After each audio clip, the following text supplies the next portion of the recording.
And Ghanaians will have to brace themselves for more increases as the Public Utilities Regulatory Commission is set to begin engagement on Wednesday over tariff proposals submitted by the Electricity Company, Ghana Water Company and the Northern Distribution Company, among others. The Ghana Water Company has put forward a request for a tariff adjustment of 334%, saying over the years the approved tariffs have not been full cost reflective. Hence, it's under investment with consequent unsatisfactory level of service. On the other hand, ECG's proposal is pegged at 148%. Roland Walker brings us details of ECG's demands. The ECG's proposal of 148% to the Public Utilities Regulatory Commission covers the period between 2019 and 2022. For distribution service charges, the ECG is proposing an average increment of some 7.6% tariffs from 2023 onwards to 2026. Among a number of justifications for these tariff increments are the effect of macroeconomic factors, mainly inflation and exchange rate fluctuations that have been experienced over the period and also subsequently to continue. The power company does not mince words by concluding the financial sustainability of the Electricity Company of Ghana is important as it impacts the entire energy sector. With the huge investment needs facing the distribution industry over the next 5 years, it is expected that the proposed tariff increases would inevitably be approved to sustain efficient and also reliable electricity service. The ECG also intends to use prosecution processes to help improve on revenue collection over the period.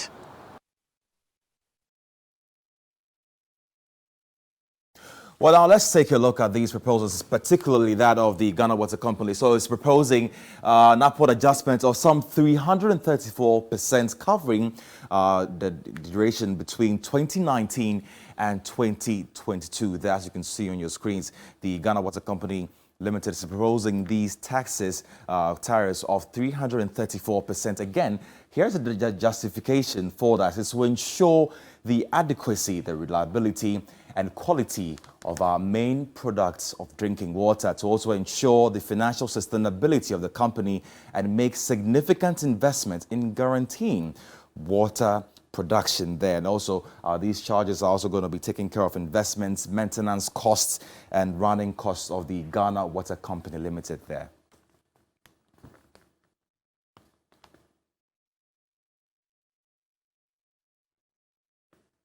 Well, the entity mandated to review and decide on the proposals made by the various utility companies is the Public Utilities Regulatory Commission. They have received various proposals from utilities in the power chain value from generation to production and to distribution. So should Ghanaians be optimistic? Let's speak with Benjamin Boachi there. He's Executive Director for the Africa Center for Energy Policy on this particular development. Benjamin, many thanks for your time. Now, first of all, what do you make of these huge percentage increases that the Ghana Water Company as well as the ECG is demanding?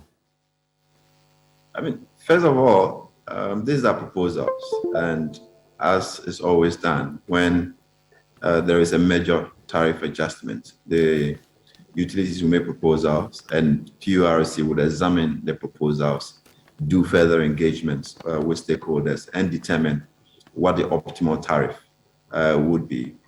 But from where we sit, we do not see how the tariff will not go up. Because if you look at the last tariff adjustment and you discount that by just the depreciation of the cedi, you know most of the payments are made in dollars. That alone, the existing tariff has lost about 32% value. So that, of course, requires that we recover the lost value. Beyond that, the under-recoveries of ECG for 2021 was almost 50% of the entire revenue requirement, which means that we need to find ways to recover how much they need to actually survive in the business. So we needed government to pay about $1.25 billion just in 2021 alone. to be able to offset the under recoveries in the space.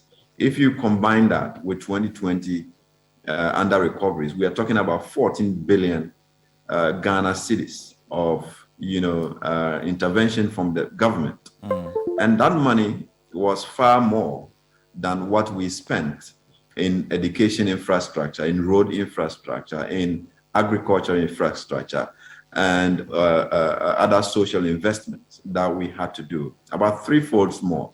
So we cannot continue to get that support from government when ECG needs to improve its efficiency, giving the right tariff for them to be able to reduce their reliance on government, and to that extent, you and I, through other means.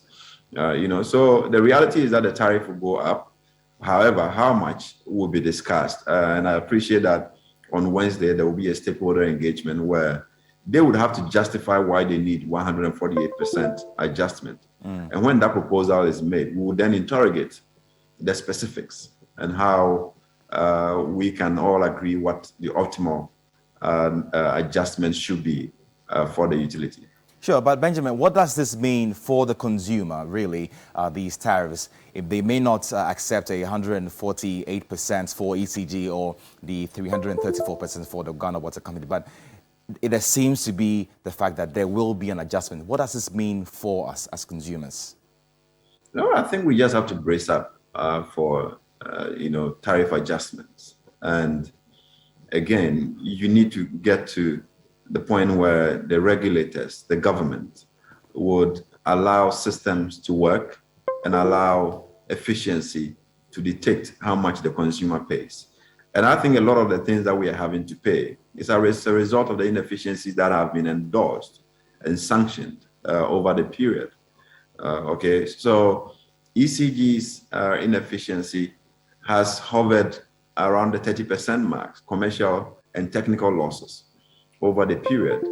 And we seem satisfied with it and, keep encouraging those kind of losses. And they are even proposing that in the next 5 years, we should sustain some of those losses for them. But that is a pass-through loss, regardless of how you see it. If we don't pay through the tariff, the investment that should go into education or other investment will be used by government to go and offset those losses. Now, talking about these losses, Benjamin, how can these state-owned enterprises, particularly the ECG and Ghana Water Company, turn things around? Because it seems they are always making losses. I think the fact remains that government is trying to do business when it's not good at doing business. All right, and we tend to be much more sentimental about ownership of businesses, even when we are being drained by these businesses. If you look at the SOA report, where they said in 2020 alone, the exposure of government to by the SOEs alone was about $21 billion. That is 700% more than what we spent on capital investment in all the social sectors. So it's not sustainable for us to continue doing business where the inefficiencies are generated by the political class and the political system, rather than allowing private sector to deliver the goods whilst government regulates the space. Government is the regulator and, again, the businessman, and it's not working for us. So, the inefficiencies are created and the consumer has to pay through other means. I want to thank you so much for your time. Benjamin Boakye is the Executive Director for the Africa Center for Energy Policy there.